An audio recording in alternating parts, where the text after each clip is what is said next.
अरे रिम झिम सावन के बरसीला बदरिया रे कि नाच कवरिया, अरे नाच कवरिया शिव के नगरिया बन के पुजरिया रे।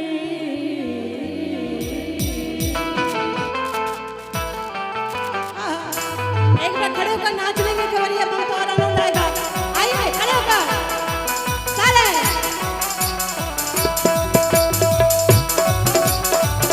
गमछे हिला कर अलग मूड में बाबा भक्ति के क्या है?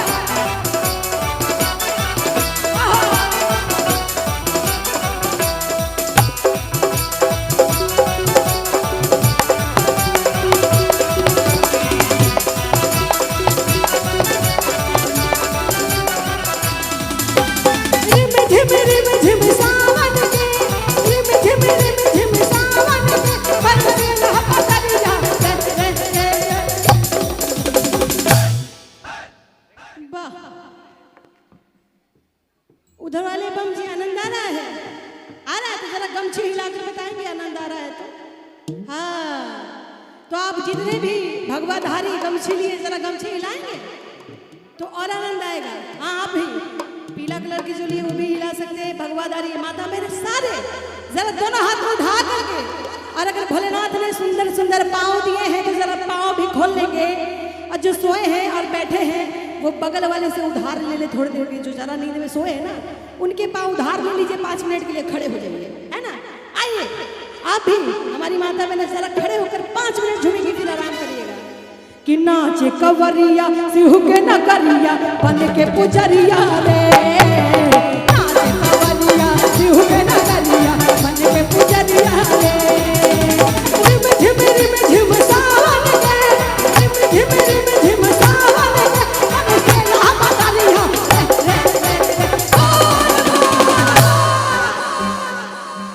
नाच कवरिया, नाच कवरिया, अरे नाच कवरिया शिव के नगरिया बन के पुजरिया रे, नाच कवरिया शिव के नगरिया बन के पुजरिया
जोर से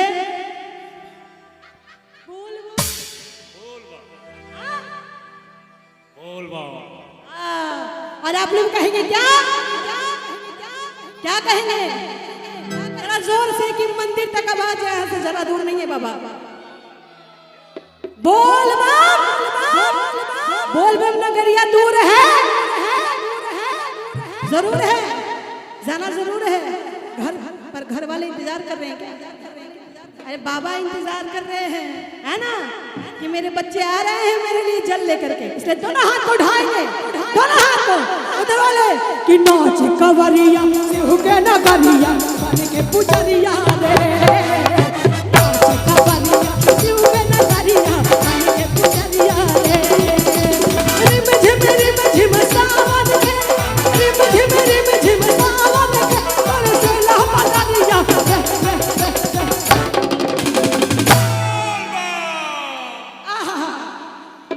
अब एक इंट्रोडक्शन होना चाहिए। जब बजाने वाले इतने अच्छे हो तो गाय क्यों नहीं कोई, है ना? जरा नाम अपना बताएंगे। रविकांत पांडे। पांडे जी, हम तिवारी जी। और आप? नहीं नाम तो बताइए। अच्छा, कीबोर्ड इनका नाम है। वाह, आपका नाम? गोलू। गोलू। ये तो हमारे विकास जी, छठे देवर जी, आज भी भरे हुए मुंह में। और आप? अमन भैया। और आप? अमन भारद्वाज। अमन भारद्वाज। वाह, एक बार इनके लिए जोरदार ताली होनी चाहिए, सारे म्यूजिशियन के लिए। एक बार साउंड वाले भैया के लिए भी, हमारे रमेश भैया का साउंड है, इनके लिए भी ताली होनी चाहिए। और कहेंगे जरा नाम क्या है ऑपरेटर भाई का? जितेंद्र भाई। हमारे जितेंद्र भाई, आपके लिए तो बहुत सारा ताली और आशीर्वाद मांगते हैं, फिर जान बचाइएगा हम लोग, है ना? आप ही के हाथ में हमारी भागदौड़ है।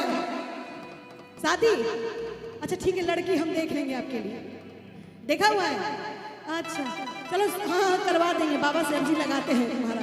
ऐसे दोनों हाथ को उठा करके, दोनों हाथ को, कि नाच कवरिया शिव के नगरिया बन के पुजरिया रे, नाच कवरिया शिव के नगरिया बन के पुजरिया रे।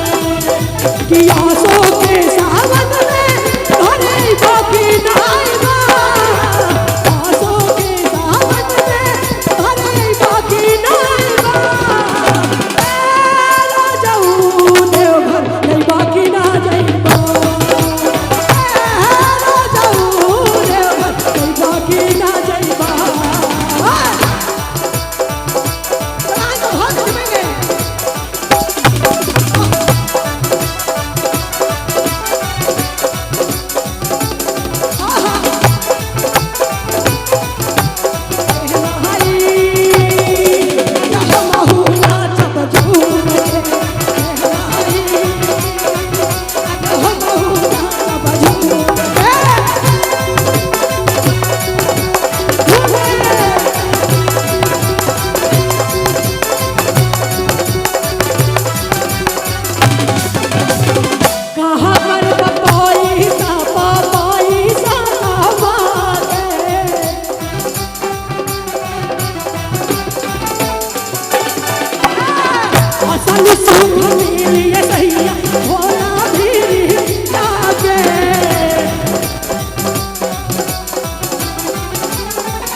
उधर में बम जी एक अपने बालक को लेकर के आए हैं, है ना, जो यहाँ रो रहे थे। पति पत्नी साथ में आए हैं, जरा हाथ उठाएंगे। किनकी है भाई? जिनकी है वो हाथ उठाए। दो तीन आपके वाले कौन है? हाँ, ये अपने सामान की रक्षा स्वयं करें। हाँ, बहुत हाथ उठा। बोली सच्चे दरबार की। ऐसे दोनों हाथ उठाए कि नन्हका के बाभाना तू पूरे बाकी नाइबा। हमारे भी दो नन्हे मुन्ने हैं, उधर घूम रहे हैं, चवन्नी ठंडी, है ना? ऐसा दोनों हाथ उठाएंगे कि नन्हका के बाभाना तू पूरे बाकी नाइबा, नन्हका के बाभाना तू पूरे बाकी नाइबा।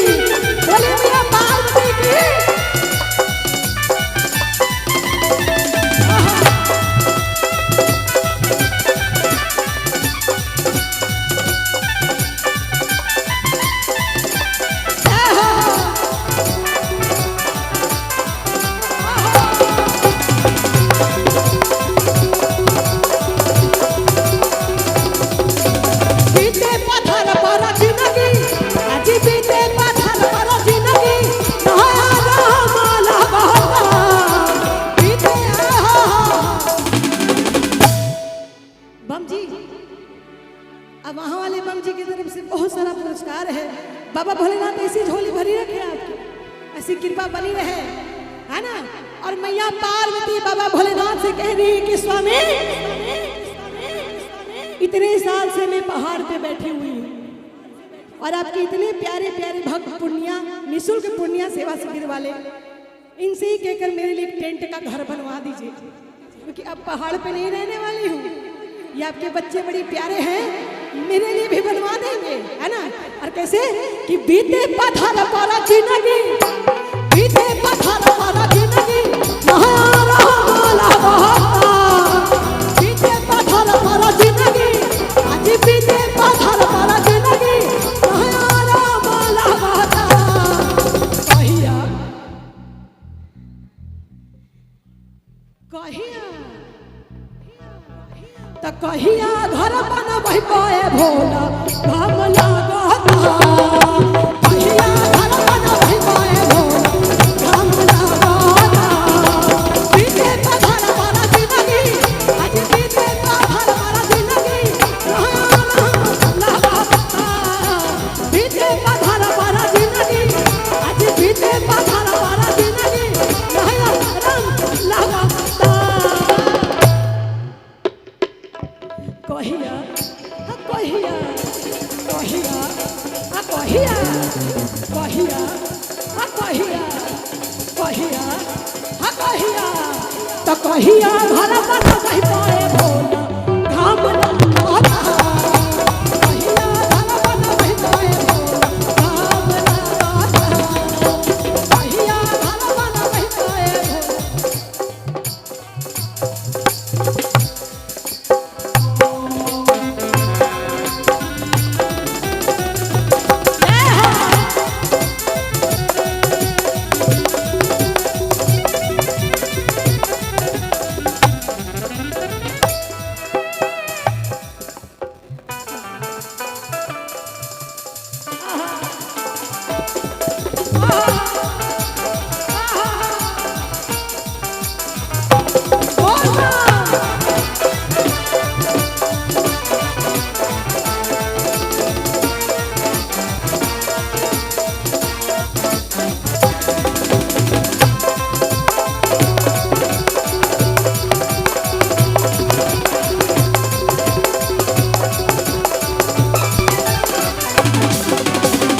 गहतरे गतार चूहे टूटा ही पलाली,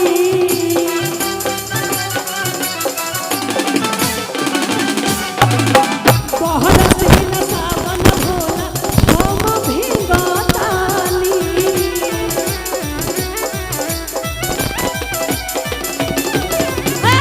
गहतरे गतार चूहे टूटा ही पलाली, बहर से न सावन भोला हम भिंगताली।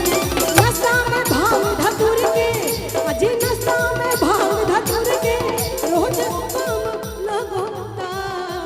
नशा में भांग धतूर के, अजी नशा में भांग धतूर के, रोज काम लगता। कहिया कहिया अरे कहिया